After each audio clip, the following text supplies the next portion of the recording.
Vega discuss topics that help families live a healthy and active lifestyle with their little ones, including nutrition and training, peaceful parenting, education, and mindset. To stay up to date, make sure to hit subscribe on this podcast and check out the blog at www.fatfueled.family. You can also find them on Facebook and Instagram at dannyvega.ms, at fatfueledmom, and at fatfueledkids, and fatfueled family on YouTube. Enjoy the show. Welcome to the Fat Fueled Family Podcast. I am Danny Vega, and I'm joined by my wife, Maura. How are you, my love? Hi, good. I'm not doing great because you don't like my new facial hair. Yeah, I always have strong opinions. It always just looks so weird when he first shaves it. And I'm like, you kind of look like a murderer, but you know. I shaved it into a goatee. I was too scruffy. And sometimes I just want to feel more clean cut, you know, and I don't want to feel like a homeless person. So I just had to do that. Homeless or murderer pick. I always know that this is going to happen. And I'm always like. Every time. But, you know. Because it's like it's more of just like getting used to it. Because it's like when he has the beard, I'm just used to it. And you know, when you shave it, I don't know if it's like that your face hasn't been getting color or something, but it just looks really weird. Yeah. Very strange. Well, we were supposed to go get a haircut yesterday and it was a beautiful day. So Desmond and I couldn't get a haircut. So they went to the park. And so I decided to do this myself. So I guess this is what I get.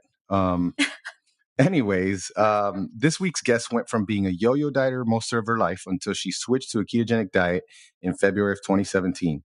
When she began eating intuitively, she was able to really tune into whether or not she was actually hungry and be mindful of how she felt before and after consuming food.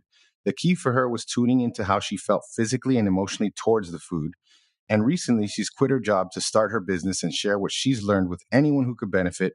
And today, we will be discussing a very important topic with her, and that is mindful eating. Please welcome to the show, Katelyn Falcone. What's up, Katelyn? Hi, how are you guys? I'm doing well. What's going on?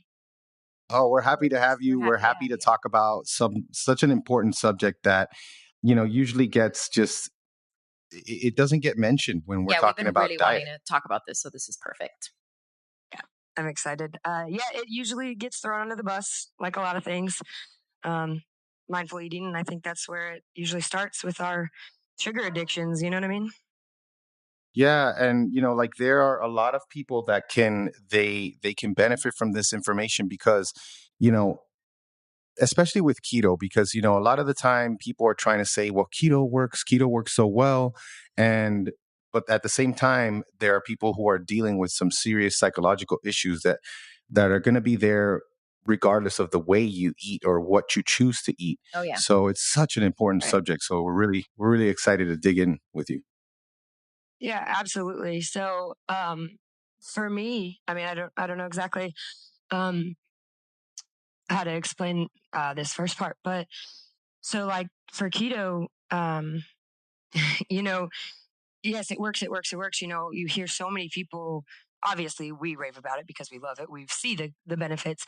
But I think that on the other end, it turns so many people off because I was turned off to it for so long because it's just another diet. You know, in a lot of people's minds, measuring the ketones and it's just another. Oh well, I've got to plan out this, or well, I can't meal prep, so I can't do it. Or there's just so many things I think that are overwhelming, and then it just turns you. Well, I'm just done, and then your emotions take over, and you're just like, well, I can't do it because I messed up one time. You know, I went over on my carbs or my, you know, whatever. And now I'm the worst person and I'm a failure. And I think that's so many people's perspectives when they mess up whatever diet they're trying to follow, you know, one time or one day or one meal or, you know, 1 week, maybe even. Yeah, absolutely. 100%. There's so much to talk about here. So this is going to be awesome. I know. Danny and I are always like, I'm always going on rants. Like I get some crazy messages sometimes and I'm just like, and I feel for them, you know, because I've been there, but I'm like, the neuroticism is real. But anyways, real.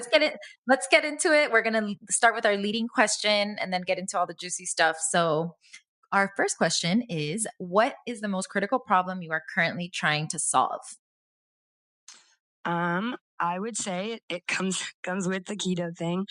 For me, I think that the diet culture in America, especially, I'm not, 100% on other countries. But it's my biggest problem is obviously diet culture's got good things and bad things.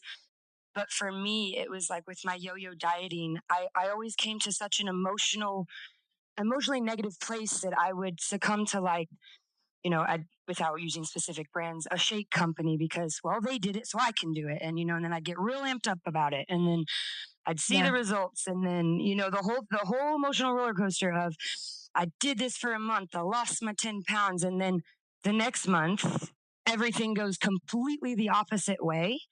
And I think that's why I feel that I've failed at my health for so long. And I think that a lot of other people are in that position because, well, they see someone fit. Well, they did it. So I'm going to do what they did. But then they only get 10% of 10% of that experience from what that person, does or did or has done, whatever. And then the rest of the 90%, they just are free to the wind and they don't even know why they did the 10%. Does that make sense? Yeah. That makes perfect sense. Yeah. It's huge. Yeah. And then that's how I feel kind of how, I'm like, oh, well, I got this. I'm whatever. And then, after you fail, you're like, you almost get a bad feeling towards whatever person or whatever diet, so say if it's the keto diet, someone tries the keto diet, a very superficial, oh, I can have butter and cheese or butter and bacon all the time. And then they just do that. And then obviously it's not going to work. You and I know that. We know that. And then they're like, oh, well, keto's bad.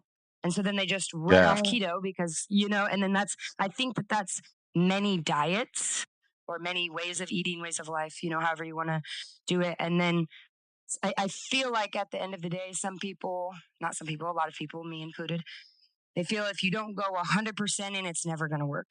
And I think that's the stigma that I want to break because that's how I did it with mindful eating is that like, I've never had a ketone monitor. Never once. Never once have I tracked my food. Never once, and not saying that's bad because obviously it works for many people with very specific goals.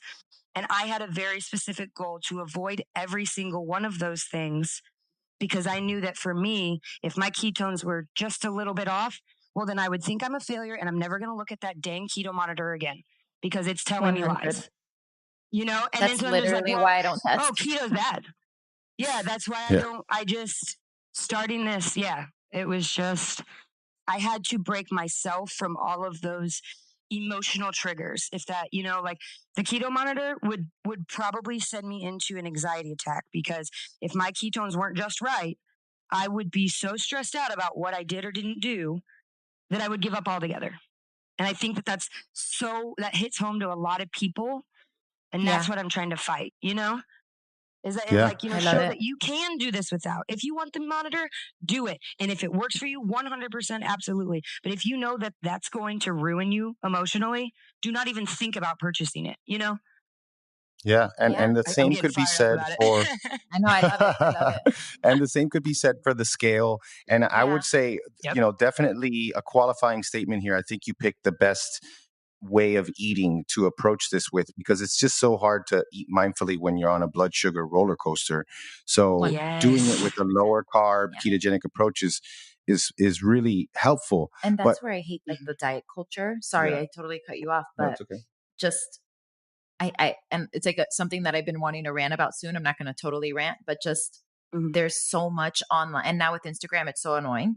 But it's a lie that you can eat whatever you want. That's a lie. Yeah. And be successful for a lot of people. Yeah. So there's so many girls online saying you can still enjoy the foods you love. And that's like, it's like, to me, it's like telling a drug addict, you could still have like a little bit of meth. Yeah. Do you know what I mean? Yeah, like just no, you can't. You can't. So, and also again, it's so hard. Yeah. And that's what where it comes with Danny's saying right now, just it's like very hard to be mindful. Yeah. With that type of eating.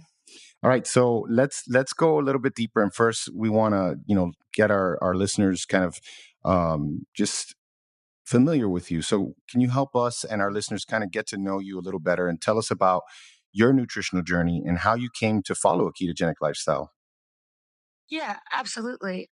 So let's see. I started my first diet my freshman year of college. And I think that's where the cycle started. But about 2 years ago, I came home to visit my dad. We live about 3 hours apart. Um, and he was just like real skinny. Like, and I was like, oh my gosh, what happened to you? I was like, what happened? And he was like, oh yeah, I kind of started this keto diet and was real nonchalant about it. He's a very like, he still has an iPhone 5. Like he's not a person that's probably even knows how to work Instagram. Like he was just like, oh, I saw my friend do it and just real nonchalant. And I was like, okay, Dad, well, keep going. Tell me more. I would love to know. And he was just like, well, you just got to keep it simple, Katie. And I was like, okay, how? Keep going, LOL.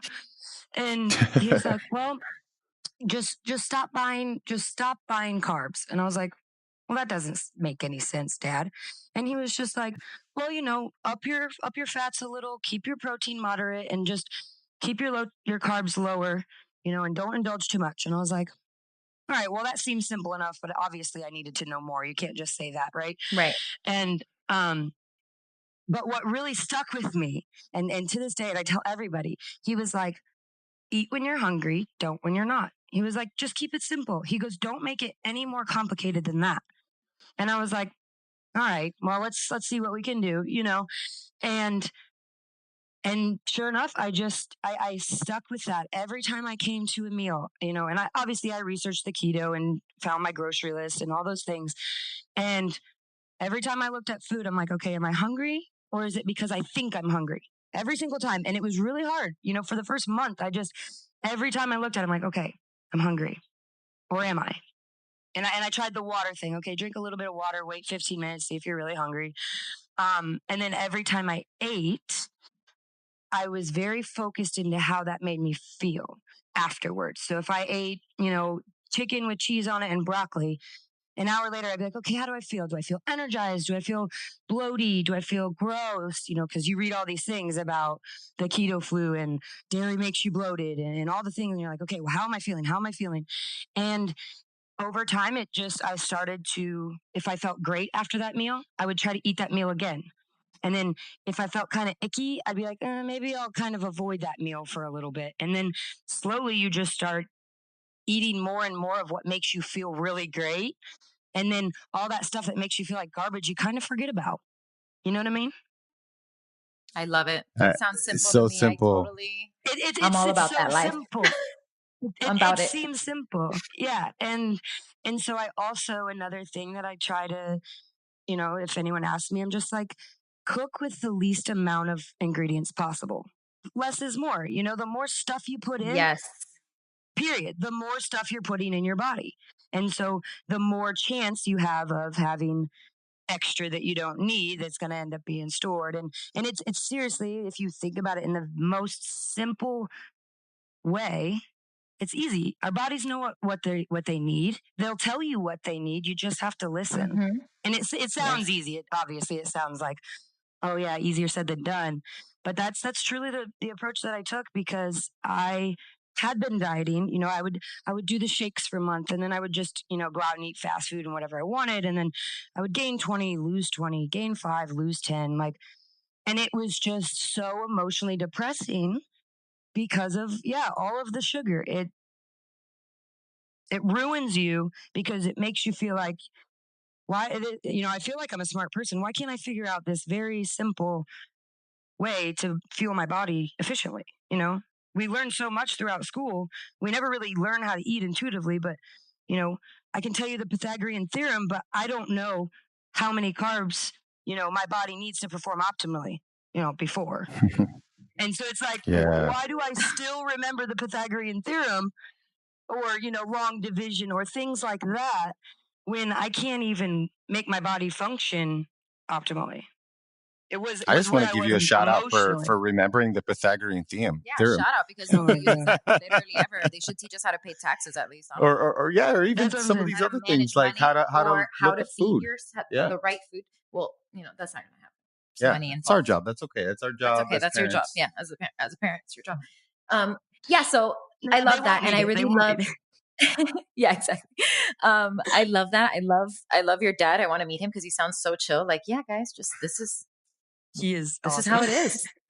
Yeah. That's awesome. Like that's probably how I would explain it to someone too. Like, but yeah, and you also mentioned that both sides of your family own bars and restaurants, and like Uh-huh. how that had to play a role into your relationship with food. How can you like elaborate a little bit more on that? Because I had a few Yeah, yeah, jobs in yeah. the restaurant business, and I know how that can go. Yeah, it's so that yeah. Okay, so my parents divorced when I was like 4. And they both owned restaurants. So they owned one together, and then yeah. Anyway, I've grown up in bars and Right. restaurants. But whenever I would go visit my dad every other weekend, he was the fun one, and he let us have whatever we wanted. Eat what you want, do what you want. Like I don't, like if I wanted chicken and French fries, that's what I was eating because I was on vacation with my dad for the weekend. And Right.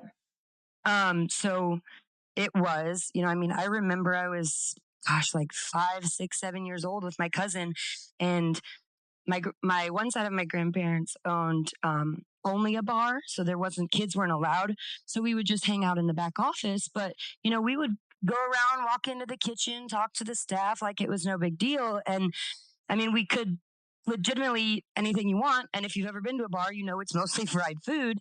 So Yeah. you're not eating things that are going to make your body work optimally. You're eating French fries and ketchup and ranch and fried chicken fingers and Yeah, fried burgers chicken and fingers. I was gonna say that for sure. oh my gosh, they're my favorite. It's my kryptonite. If you ask anyone, French fries are my downfall for my entire life. French fries are I'm serious. I'm so picky about my I mean, I French don't fries blame because you. Yeah. oh my Yeah. gosh, I French wish I fries didn't, are but I good. love them. So yeah, I think that, my parents were obviously as business owners, that's very stressful. And so they weren't necessarily focused. Like there wasn't fruits and veggies in our fridge at all times. There wasn't, healthy peppers, and it was just whatever was there was there. And, I just feel like that was a predecessor of the issues, coming up because my dad, the reason he started keto, or kind of started keto is that he had a heart attack at, I think he was 43 when he had it. And it was mild. He Wow. wasn't, yeah, it wasn't crazy. But at the same time, he's like, why am I having a heart attack at 43? And he has 2 stents in his heart now. And so they were like, hey, you got to figure something out. You can't keep eating the way that you're eating. And so that was kind of why he started to change his ways. And, my mom has been also a yo-yo dieter her whole life. And so the first diet I did start, it was with her. We did the diet thing together. And I remember these little prepackaged foods that I cleared out 4 different dresser drawers in my bedroom. I'm not kidding. So that I could put my diet food in there. So that it was accessible to Wow. me. I'm not kidding. And it's like Food in a to say that dresser. out loud is that is so embarrassing to actually But it tell you happens. guys. It happens a But it lot. It happens. happens all the And time. yeah. Yeah. Yeah. And I'm sure that it happens to a lot of people. And it was very much so like none of my friends knew I was on my diet. You know what I mean? Like it was, oh, I can't come out tonight, or oh no, I'm busy. And I would avoid things like the plague because I knew that if I messed up on my diet, then I was going to be not losing weight, and all the things. And I knew if I went out with my friends, I was going to mess up my diet, they were going to dinner or whatever. Yeah, and there's this it's almost inescapable moral aspect of this that makes you, for some reason, not only hate yourself, because if you fail with your diet, you're obviously a bad person. Like, only bad Yeah, people obviously. eat poorly. And then not only that, but like, even passing that judgment on to others, like, this person eats poorly. They're obviously a terrible person. And Right. that's part of the whole messed up relationship with food, where people are not, they're not approaching food in a way that's separate from moral judgment. So like, Food's I'm true eating purpose. Yeah. a good ketogenic diet, so I'm a good person now. Right. Yes. And you're like, oh gosh. Sorry, Yeah. go ahead. Well, so I think, Yeah. Go ahead. I'm sorry. We have a little bit of a delay, and that's where I think we're like talking over each other. So I'll just wait a few seconds when you're done talking because it's crazy. There's a little bit of delay sometimes. Yeah. Yes, there is. Sorry. I think that another thing too, as in terms of like going back to my childhood, is that, and this might be slightly off topic, but my mom was very, if you were in public, you behaved, right? You behave well when you're in public as a kid. And if you didn't behave, obviously your parents would try to make you behave. And I think that many people, it goes back to, okay, well, if you stop crying, you can have a piece of candy. I.e., Oh what you're yeah. saying, Mom, Oh yeah. is if I've suppressed my feelings, I'm going to be rewarded with food, is what you're telling me as a child. So Yep. suppressing my 100%. feelings equals food. And I think that's where it starts. And then you don't really think about that until you start to become aware of why you're making the food decisions that you have. And you're like, oh, okay, well, food has been a reward for many things in my life when I should have been eating to fuel my body and not reward myself for something. So I think it starts so young for so many people that we don't even realize that's where it started. 100%. And I feel very strongly about this because it's not just you, it was me, and it's still it's happening right now. So It's in much some worse now. school, some place right now is offering some child something.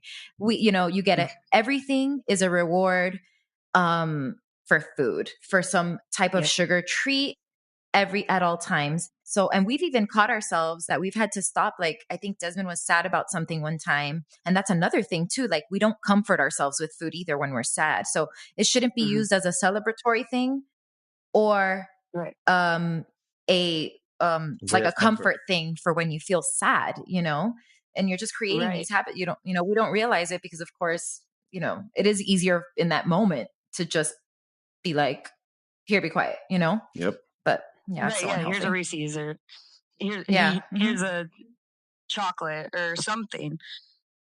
Yeah.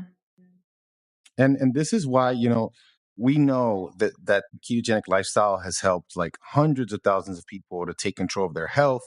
But mostly what you hear about is like, what to eat, what not to eat. And this is why one of the areas where we want to spend some time is how to approach eating.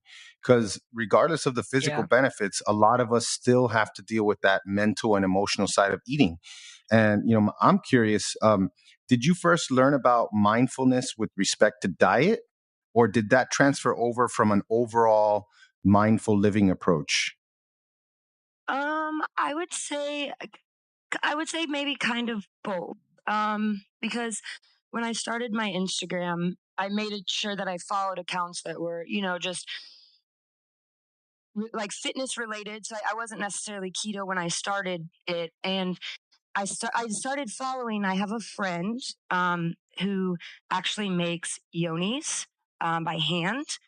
And she follows so many mindful accounts and everything. And I kind of got started with her, I guess, and just started becoming more mindful. I started yoga, and I would say it's a little bit of both, but I saw something about intuitive eating somewhere online. I don't remember exactly.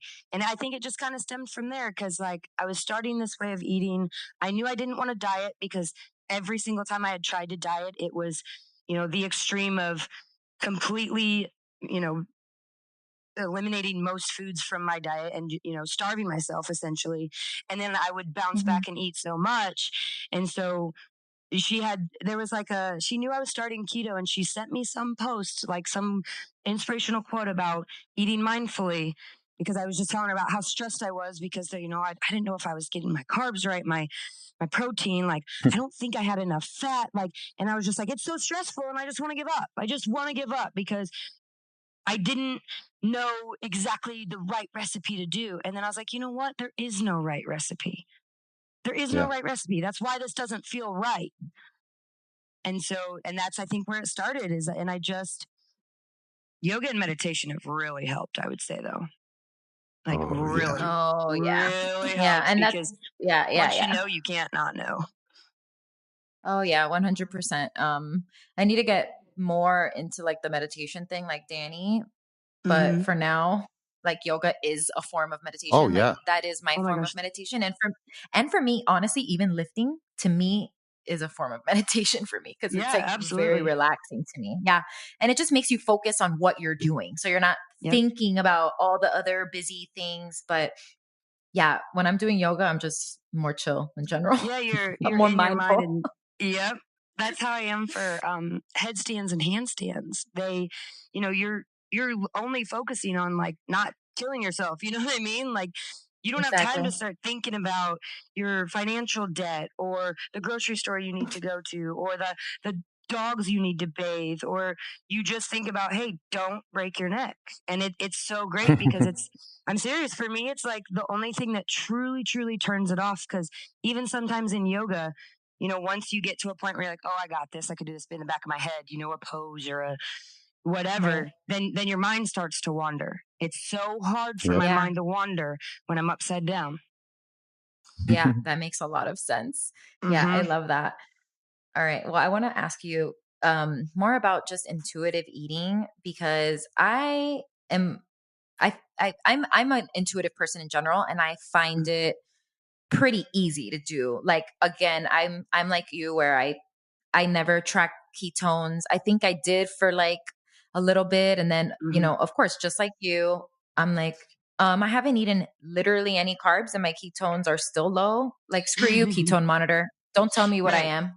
Mm-hmm. And so for me, it's just not something that I care to do. And it's just like another chore. But I do use the scale. Mm-hmm. But I don't get like crazy. And I tell people, like, if you're gonna get obsessed that you gained 1 pound and you don't understand that weight fluctuates at this point, then don't use the scale. But Right. but yeah, but just for being intuitive, I do think that personality has a lot to do with it. But what advice can you offer for people that maybe want to make the transition for those that, because some people, they like their tracking, Danny, Mm-hmm. he really loves it, he truly enjoys that. Like, I always say he's going to be Right. like 90 years old, like weighing his Tracking. food. I'm going to still be making fun of him. Yeah. But maybe but then there's people that are literally just terrified to stop because they're like, they're going to, maybe they feel out of control, so what Mm-hmm. are some maybe tricks or just any advice you can offer for someone like that who wants to transition more to an intuitive way of eating and living? Right. As opposed to tracking and stuff.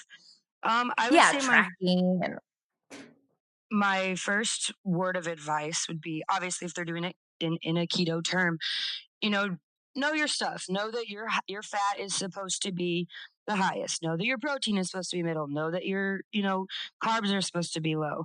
I try to tell every single person. I was just texting my friend this morning, who's not so sure he wants to do keto, but he wants to, but he doesn't want to. He's nervous by it. He's stressed, and I told him, do your research on it. Find a keto approved grocery list. Know what you're supposed to do, and then take your grocery list, buy the things, take it home, and then just look at all of your ingredients and be like, what do I know I like? Well, I know I like chicken. All right, let's put this aside. I know I like broccoli. Okay, let's put this aside. Oh, cheese, that's probably going to be good. Oh, bacon. Okay, great. I should probably get some more veggie, like whatever, and then just start throwing stuff together. I think that for me, recipes online like got very stressful because I'm like, oh, well, I don't know what that ingredient is. Well, I'm just going to make this recipe without that ingredient because I have all the other ingredients. And I just right. looked at, what I liked. Like, okay, well, what do I want right now? I want every single time. I'm like, okay, what do I want? Okay, I want a quesadilla. How can I make that a low carb, high fat, moderate protein meal? Okay, well, I'm going to find a low carb wrap. I'm going to put some pork rib in it and some cheese and some sugar-free barbecue sauce, and I'm good to go. Right. And it was like, I tried to do that with every single meal. What do I want? Okay, well, I want chicken and French fries. So how can I make that a low carb meal? All right, so I won't fry my chicken, obviously, or, in typical breaded. And I'm going to see what kind of fries I can make that are low carb. I've made I forget what they're called, like Giacomo fries or whatever. There's okay. Done the zucchini fries. Those are okay. And sometimes there aren't going to be substitutes that you're willing to substitute. You know, like I can't find a perfect fry recipe that tastes like fries because obviously it isn't fried potatoes. However, I know that the fried, Yeah. you know, like I know that fried potatoes are not nutritional for me. So what is an option I'm willing to substitute for it, basically? And I just tried to do that every single meal because then I started finding stuff I like. Like I make chicken quesadillas 2 to 3 times a week because I just like them. And I just, you know, and I think that started the mindful eating because then I started to weed out the stuff I didn't like. I don't really like any almond flour recipes because I haven't found one that I've made that I liked. So I just kind of stay away from almond flour now. And honestly, it's probably good for me because I'm pushing around the carnivore keto and I just keep, you know, playing with it, Danny. But we'll see. But I saw that when you reached out and you were talking about how you've unintentionally done it. And it's funny because it's like you don't have to even say that you're doing carnivore keto. That's like another thing that people get caught up with. Like, well, like, oh, you said you're this. Yeah. But why are you eating an avocado? Yeah. And it's like, oh, well, now I'm not carnivore. Well, apparently I'm just not a good person anymore. You know? I'm not a carnivore. You're just anymore. terrible because you changed your mind. How dare you? Or not even, or like the comments of like, I thought you were carnivore. You're like, yeah, I mean, 99% of the time I am, but because I had an avocado, I'm not. Like, okay, who should I submit my application to? Like, right, exactly. Whether I like qualify. Yeah, exactly. So funny. Yeah, that's something too that I think is proven to be hard is that I do have a lot of people that will message me and they're like, well, that's not keto. And I'm like, well, if you look, I've never claimed to be 100% keto, as well as you don't have to always have just keto. Like, yeah, it's just like the policing of it can be very stressful, I think, for some people because more than once I'm like, oh, well, I'm eating this fathead pizza and someone's telling me that I shouldn't be. Well, shoot, I thought this was keto. I thought it was fine, you know, and obviously I know that it's okay to have the whole keto pizza. It doesn't matter if it's 22 carbs. Oh my gosh, I'm too over on my carbs. Like, stop. It's not that deep. Like, I think the mindful eating has helped me. The mindful eating has helped me to notice more, even when people try to say I'm doing something right or wrong. I'm like, okay, cool. But at the end of the day, I still know deep down, I know how my body feels. And I think that that's something why I like intuitive eating more so than tracking because, tracking, I would get to, you know, if I did it successfully and correct, whatever, I'd probably feel the same. You know, I'd have all the energy. I would be brain focused and everything. But for me, what makes me happy is eating what I want. So finding things that I want on a lower carb regimen has been, you know, obviously fun for me, but I've never once in the past 2 years felt like I've been dieting because I'm not eating a regular plan. Like, okay, Tuesday at 2:00. Okay, so that's the day I'm gonna, you know, and I'm just like, I don't have time for that. You know, I was a bartender, and so I get 3 minutes to eat if I'm lucky. So tracking wouldn't work for me in the sense of I don't have that regulated schedule. And I think that a lot of people also don't have that regulated schedule. So it's very hard to track because it would be very simple for them to fall off of their routine. You know, maybe it's work or whatever. And so then they just feel that they can't do it at the end of the day at all because, you know, their work schedule doesn't allow it or whatever. And so one little thing and it's all out the window. And I knew that would happen for me. I knew that's the route I would take and the excuse I would give eventually. Oh, well, my job's just too busy. Or, oh, well, I have 7 animals at home. I don't have time to meal prep or whatever the excuse is. Intuitive eating pulls out that excuse for me because it's like, no, well, I know I have stuff in my fridge that I can make. So look at the fridge, see what you like and make it. And that for me is like, I love it. I'm glad you love it because a lot of people hate it.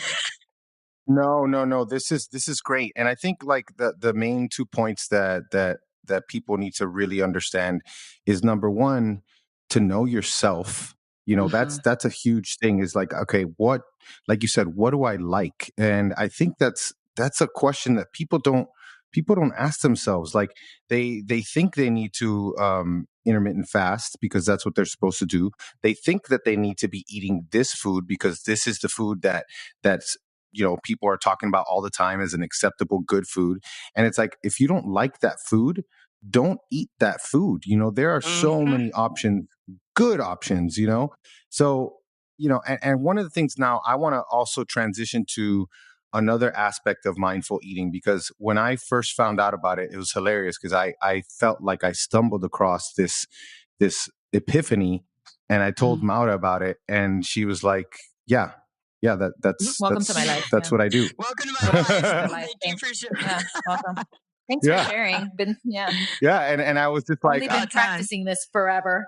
and she's very mindful in general, like, and she's intuitive in general. So like, when we were doing CrossFit, she was like, she would be mindful during a workout, like when your mind starts to wander and starts to tell you like, this is painful, this is hard, and she'd just be like, well, what is pain? Like, is this really pain? Am I really? What is right? This is more discomfort. Just a feeling.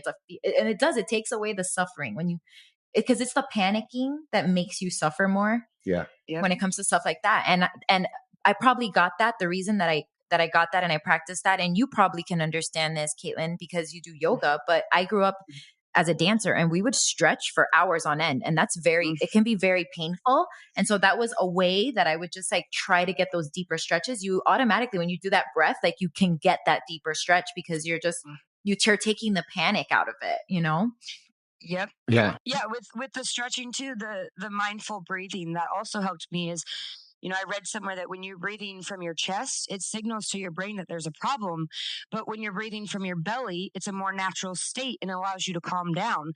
So anytime I'm in a yoga pose and I'm like, man, this is hard, or man, I just breathe into that spot. And then it's like, oh, and maybe that wasn't pain. Maybe I was just a little bit discomfort. Right. Yeah. Yes. Yeah. I love it. Yeah. Mm-hmm. And the breathing is such a clear example of putting space between the stimulus, whatever it is, and the response. And that's where mindful eating comes in with food, and one of the things that I want people to know, because this is really important, is to approach mindful eating in a whole different way than you've approached any type of diet. Because one of the most important, if not the most important aspect of mindful eating is the understanding that it is in no way restrictive. Like, for example, if I'm being mindful of what I eat, it's not to establish whether or not I should eat. I'm not saying, okay, if I'm not hungry right now, then I shouldn't eat because, that's bad. Sometimes we do eat for pleasure, and that's okay. But I think the main reason that, at least the way I understand it for mindful eating, is that I want to understand why I think I should eat right now.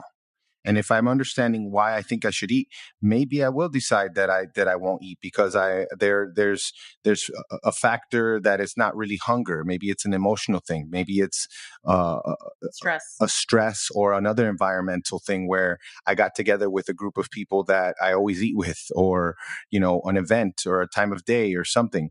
So for us, I would love for you to just walk us through the process of how you eat mindfully. We kind of have touched on it a little bit, but I want to get inside your head right now. And, let's look at a day in the life of Katelyn, how you wake up, how you approach, eating throughout the day, and what are the kind of practices that you're doing throughout the day to be mindful as to approach mindful eating. Yeah, for sure. Okay, so a typical morning for me. So I usually work out in the mornings. So I usually get up and I have my coffee and I just put a little heavy whipping cream in there and some sugar-free syrup. I know that makes you cringe a little bit. But no, that's okay. I mean, yeah. So I just, do my coffee, heavy cream, and a little bit of sugar-free syrup, and I usually go to the gym because I'm normally not hungry when I wake up. I think that's just how my body has adapted over time. I usually don't get hungry actually until like 1 or 2 in the afternoon, depending on my workout. And so I do my coffee, I go to the gym, I come back, I usually eat a fat bomb that I've made. And sometimes if I don't do coffee in the morning, I do fat bombs. Anyway, we love them. And then after I come home, I'll shower and then I'll just look in my fridge and like, okay, well, what do I want? Usually I'm like, oh, it's breakfast time, so that's why I should eat breakfast. But then I'm like, well, I'll just eat whatever I want. And I usually try to make sure I'm like, like a high protein. Usually Monday through Friday, it's like eggs and bacon with some cheese and some veggies. Or I make like some cream cheese pancakes in the oven because I'm really lazy also. So when I cook, I just don't really like to do a whole lot. And I'm serious. And people are like, that's weird. You seem like you're in the kitchen all the time. And I'm like, well, maybe. Yeah, I don't know. So I'm serious. I'm a huge person that's just like, just throw everything together. And so I'll make that. And then I'll just usually be mindful about chugging water all day long. Not chugging it, but like having my water bottle with me because if not, I won't remember, at all. And so there's usually always a water bottle somewhere within my vicinity. That's something that I think really helps me too, because, sometimes I'll be sitting on my computer and my stomach will grumble a little. I'm like, oh, am I hungry or not? Well, let me see. And then I'll, drink some water and we'll see in 5, 10, 15 minutes. And if I'm hungry, then I'll go grab a snack or I'll grow, a keto brick usually, or a fat bomb Nice. or, oh my gosh, I had my first one the other day, by the way. So good. Which gosh, flavor which did one, you yeah? have? Mocha cream. So Ooh, good. yeah. They're all good. Yeah. But seriously. Yeah, I want so the good. cookies and cream, but yeah. Yeah, that one's the bomb. But I like is the mocha the original? That's the original one, right? I think so. The one Yeah. with the little coffee crunch. Oh yeah, that one's like life. I love that's the original. Yeah. Yeah. That with some coffee. Oh, so good. So, and I'm usually, so I would say at the beginning of my keto journey, I snacked a lot because I was just like, yeah, this is great. I'm snacking. I'm losing weight. I don't know. And, I'm serious. I would, people are like, why are you always eating? And I'm like, I don't know, but it's Yeah, we great eat because a lot. I just feel like I'm eating all the time. And so usually cause that's like 1, 2 o'clock. And then whenever we do dinner at night, it's like 6 or 7 maybe. And half the time I'm not even hungry, depending on my expenditure now. But that's usually my bigger meal of the day, which might seem kind of backwards. But usually I eat the most at that time. And we usually just do some sort of protein. Maybe it's stuffed chicken or bacon wrapped chicken or pork ribs or steak or whatever. We just do some protein and some veggies and usually sprinkle some cheese on it and call it a day. Because again, I'm kind of lazy when it comes to the kitchen. And that's honestly, that's a typical day. I don't eat much. I don't eat as much as I used to because over time, you just naturally don't eat as much, but I still feel like I'm eating a lot of food all the time. And it's great because if I'm hungry, I'm like, oh, well, I'm going to eat. And so for like when I bartended, I would work till 4 a.m. And so I never had like you can't get up at 8 o'clock and eat breakfast. There's no schedule for food when you work that late. And so I think that unintentionally helped me because, I would run down into the basement at work real quick, grab a bite of whatever I brought, like maybe I made a peanut butter and jelly roll up and, I take a bite and come back at it. And so I think that helped me, to 1, lessen my snacking, and to 2, sometimes I don't eat for 18 hours and I don't even realize it. So the intermittent fasting, exactly. It's again, unintentional because when you just start to eat when you're hungry, like sometimes it'll be 3 p.m. and I'm like, wait a minute, oh my gosh, I'm almost at 24 hours. Like, and then it's like, well, should I wait? And then it's like, nah, I feel hungry. I don't have to fast, because I don't have a personal reason to fast because I don't have a specific goal in mind. But sometimes, yeah, you just unintentionally, it's been 18 hours and you're like, oh, well, I guess I could eat now. I'm kind of hungry. And that's, I think, I love it. the intuitive relationship that you have with yourself. And you just don't even know it. And it's weird when those things happen too. Oh yeah. Yeah, totally. And I'm glad that you brought up fasting because that's one of those things. And I mean, okay, Danny probably, I don't know, maybe he doesn't disagree, but Let's see. let's see. Okay, at least for me, I feel like tracking disconnects me from myself because first of all, I would need separate macros for every day because every day is not the same. My workouts are not the same. And so my hunger varies so much sometimes. So there are days that I could not eat at all. And there are days that I wake up starving. And so there was a time where I was like, I got to fast because that's what we got to do. We got to fast. And I was like starving, you know what I mean? And you feel physically like crap if you're forcing a fast. Or another aspect is like, let's say if I am tracking, there's been times where that's made me overeat because intuitively I'm actually not that hungry, but look, I have 500 calories left. So I should make something now. Yep. So yeah. And so I just see so many people doing that. And so I really just want to bring that up because, why are we fasting?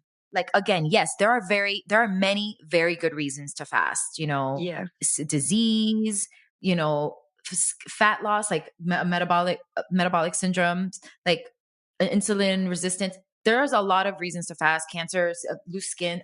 There are a lot of good reasons for sure. And I would also like to take advantage of those benefits, but being so rigid and then being miserable just for the sake of fasting, so yeah, that's something that I've worked on. Like, I think over the last year, because I was doing like one meal a day for a while and then that wasn't working. I felt like crap. And then I put in that other meal. And then I was like, you know what? Why don't, if I wake up hungry, why am I going to go to the gym starving? Like, why, if I'm hungry today? And so, yeah, that's where I kind of just also like, I listen to my body, I agree with that. Yeah. And so sometimes making those rules for myself too, just like if I say I'm fasting, I'm already hungry. Like I'm hungry now because I said it. Yeah, because I know I can't have it. And I think that's a lot with intermittent fasting too. I think that, so with the topic of intermittent fasting, so we think, oh, well, why am I doing this? Whatever.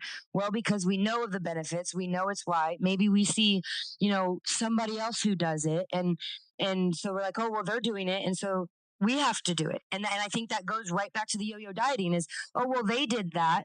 And so now I have to do that. But at the same time, at the end of the day, your body is not their body. And so again, while you might think you have 5 more hours, but your body's like, no, my body's ready to eat now. You need to eat now. And I think that's where we trick ourselves, is because our bodies know how to work. They know what they're doing.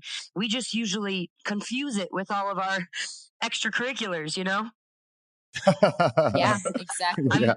I'm serious. Totally. That's how I feel, is that like same with intermittent fasting. A lot of people, they're like, well, today I'm not going to eat until 2:00 and then I'm going to eat, and they'll set timers. And while I think that again, obviously there are many benefits, I think that for some, it would send them right into an anxiety riddled, mindset, because they're like, oh gosh, now I have 12 hours. I can't eat. Oh my gosh.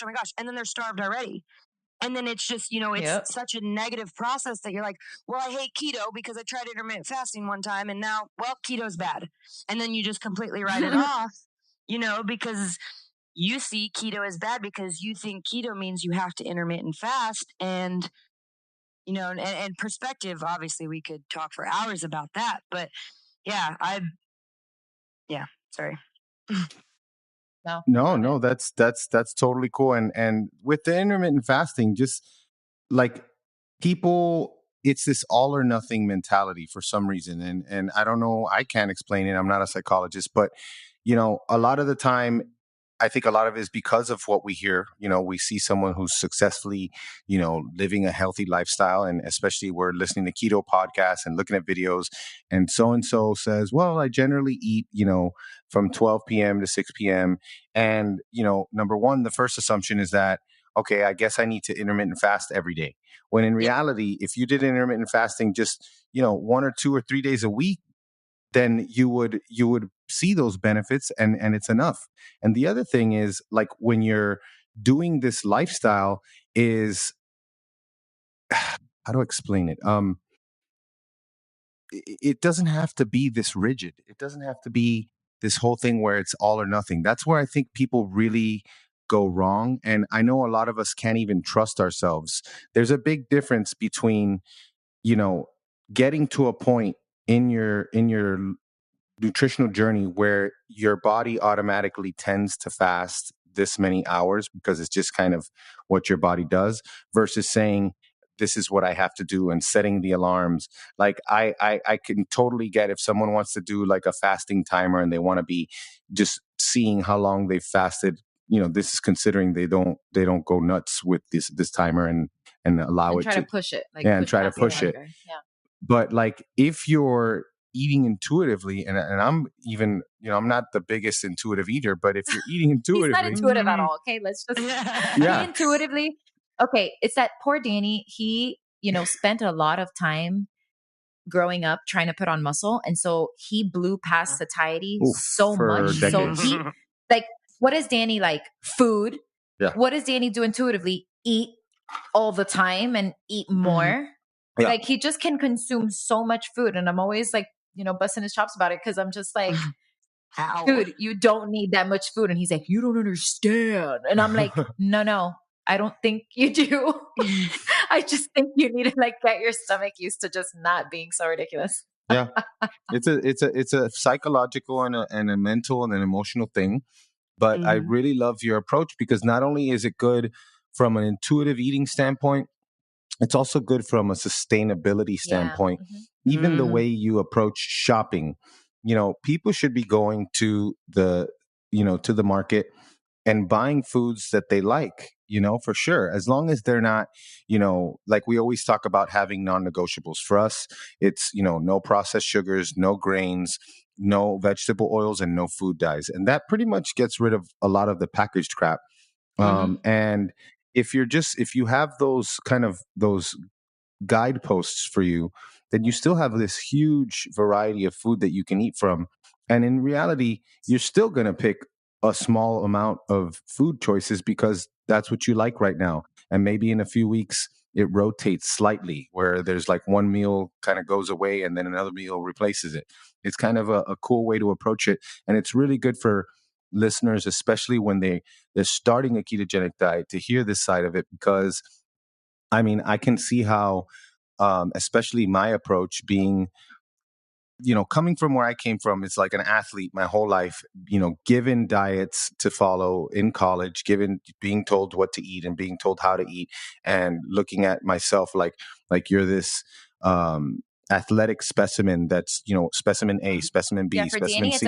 It's like a lifetime science experiment. Yeah. And you're like, this is what you're supposed to eat. And this is how we've always approached it. And you're a performance machine and you need to, eat this much. But that can turn a lot of people off. And that can tell people like, I don't have what it takes to eat a ketogenic diet. And that's just not true. Right. Yeah. I totally agree with that. Because I think so, like, your experiences with diets have been, you have specific goals. You were trying to bulk, you were trying to be, this, and this. And I think that's one of the biggest disconnects, is that, some people get this keto diet because they are extremely overweight, or they do have diabetes, or that, whatever. And some people, like you, have different relationships with prior diets that are extreme or not extreme. And I think that me coming to the table, I loathe extreme diets and or diets that you have to track, because they've been so negative for me in the past. And I never had that goal of, I wasn't doing it to become a great athlete. I was doing it because I had no idea what to eat. And I was very overweight for my, for my frame. And I wasn't doing it for the reasons that you were. And I think that is the biggest divider. Some people do restrictive diets to lose weight, and some not necessarily restrictive. Some people do extreme diets for losing weight, and or some are athletic machines. And so I think that one of the problems is usually the people that want to have the diet to lose weight i.e. me, I go to someone maybe like you, I'm like, yeah, he's got this down packed like it's nobody's business. He can do it in his sleep. I want advice from him. So you come to me and you're like, yeah, great. I can tell you what I do because it obviously works, blah, blah, blah. So you tell me your plan and I'm all hype about it, but then I only put forth 50%. And so then obviously I don't get the same results as you. So then now I hate you because what you do doesn't work. I'm serious. You know what I'm saying though? Like, It's true. Yeah. really, I think that's the mindset of a lot of people is that, oh, well, Danny's in the wrong because what he does doesn't work for me. Well, but you gotta think about it. I only put in 50%. I only listened to half of what you said because, well, I'm not going to do that, whatever. And I think that's where I'm serious. You got like all that negativity of course comes in, and it's just, the mental games I think that are played within like, yourself, they're detrimental because then, I'm like, well, forget Danny because like, why isn't what he's doing working for me? Because my body isn't your body. Yeah. Yes. And I'll be honest, there were times in the past when I was, coaching in the past that I wasn't keto and I was doing a more, carb cycling approach and different things with people. Mm-hmm. And there were some people that didn't respond to it. And in my mind, I'm just like, they're just not doing it right. That's all I can think about. And to your point about you just did 50% of it, even if you did 100% of it, because sometimes, people want to know exactly. And I got in trouble for this the other day. I didn't tell you, my love, because they always want to know. Someone was like, what are your macros? And I said, these are my macros, but I don't understand how that's relevant to anyone but me. And the guy was like, well, I'm just trying to ask you a question. If you don't let people ask you questions, then I just want you to know I unfollowed you. And I'm like, okay. Like in my mind, I'm like, okay, look, I don't want to come off.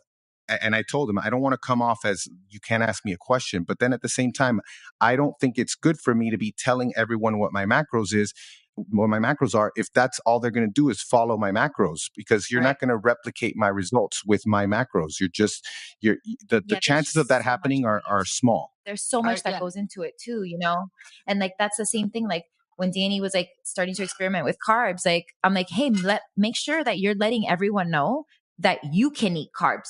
They doesn't mean that they can eat carbs. Yeah, people are asking me, how many carbs should I eat? You're like, yo, I don't know. Yeah. What's your, like, let's get some blood work. I don't know. Like, you're not Danny. You don't walk around at 10% body fat your entire life. You don't have massive amounts of muscle. Like I can't eat the carbs Danny eats, and people, people need to, and that's why I love your approach, because when you focus on being mindful and intuitive, you're not obsessing about what everyone else is doing. You're only focusing on yourself and how your body feels.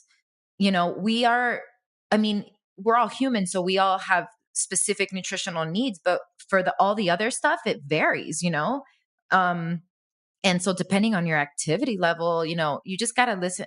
You have to listen to your body and find what works for you. What works for me doesn't work for everyone, And it's just hilarious when we get those questions. Like, can you tell me, like, people just literally want me to tell them like exactly what I eat.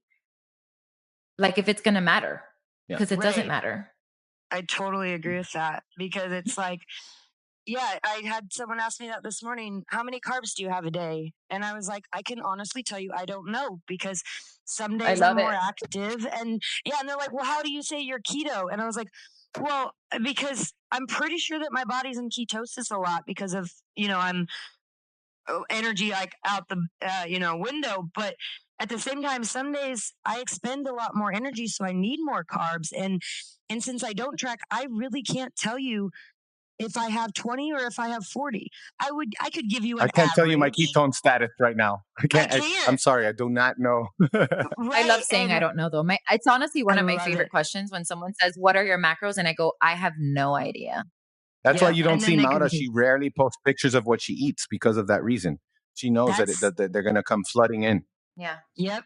That makes sense, because I think going back to your first question about, what's the biggest problem? And I think seriously is the perspective of what the keto diet is and is not. Yeah. And, is Yes. because it's, I think that it's very easy to get into, oh, okay, well, give me your macros and I'll do it, because that's what we've been conditioned to know. Okay, well, give me that meal plan and it'll work. Well, no, because literally every other outside, stimulus that you have are completely different than mine, and it's just so, it's not a one size fits all. And when I think that's the common misconception about any diet. I love it. Yep, exactly. I want to say one thing because I know we're running long, but I want to say that, there are going to be people that, especially in the beginning, and this is why, I do the coaching. I gladly help people. And part of the initial consult is asking them. I'm always like, one of the questions I always ask is like, what are your favorite foods? And it's like, keep in mind, I don't care if it's keto or not keto. I just want to know what your favorite foods are.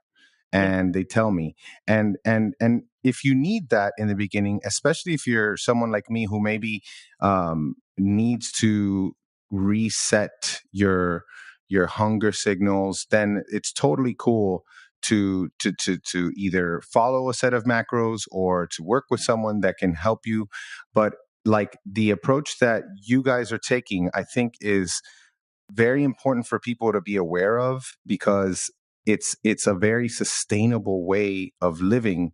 And in the end, diet is just a tiny part of who you are. And so you don't want your diet to take up too much space in your life. It's not supposed to be a form of stress. Like, you're a human, you eat, and then you do things. You love, you live, you do all those things. And it's just been really cool to see this approach, and hopefully people can have some peace of mind from learning about what you do, and just hopefully chilling out a little bit with all this stuff, because it can get like, especially when you're starting and you're just like keto, carbs, protein, percentages, and all the numbers, and it just, your head's gonna explode. Yeah. And the more you do it, the better you get at it. Like, the more you practice being intuitive, the better you get. I've gotten better. Well, even just within the last year, I've just grown so much in that aspect. Just, I'm so in tune with my body. I know exactly if I ate something bad. I know when I need to fast. I know when I need to chill. And honestly, I don't know. It's funny because people use the word restrictive, especially with carnivore, and they don't understand that it's restricting them to think so much about food. Mm-hmm. It's not restrictive at all to not even worry about what you're eating, because you already know. It's like, oh, what am I eating today? I don't know, some protein, some type of protein, and maybe an avocado. Even with keto, it's like, it's easy. You're like, some protein and a veggie. I don't know. Right. Any like combo we'll of see. that. Maybe some cheese if I'm feeling crazy, like that's it. Like, it doesn't have to be that hard. How much protein till I'm full? That's how much. Yeah. That's the same that just till I don't I'm know. full. I'm gonna eat. It's really hard to overeat protein. Yes, it is. All right. So why don't you, I would love to give you an opportunity, first of all, to tell people where they can find you. And second of all, any last pearls that you want to like scream from the mountaintops to the listeners, before you get off the microphone, one last thing that you can tell people, just another pearl that you can give them, especially if they're starting. Oh gosh. Start now. But just, I love that. Yeah. My biggest thing is just start now. Just make the decision to stop fueling your body with the carbs that society shovels at us every single day. And I think that if you start by doing that, you'll start to see, all of the stuff that's in the nutrition facts. And, obviously reach out with any questions to me. I'm mainly on my Falcon Fit on Instagram. That's Falcon Fit with 2 T's. And I just, it's hard to say like listen to yourself, but just listen to yourself. If you're not a tracker, don't try to track. If you're not a person that can eat intuitively, maybe you should try to track, and it's like, stop victimizing yourself and start taking responsibility. Oh yeah. Yeah, that's huge. And wow, I really enjoyed this, and I think this is going to be the first of many mindful eating conversations. You know, I totally love this for people to be aware of this. Thank you so much, Katelyn. Thank you for your so much. time. This was so great. Yeah, Thank you guys so much. I'm so happy that we had this conversation. Me too. likewise.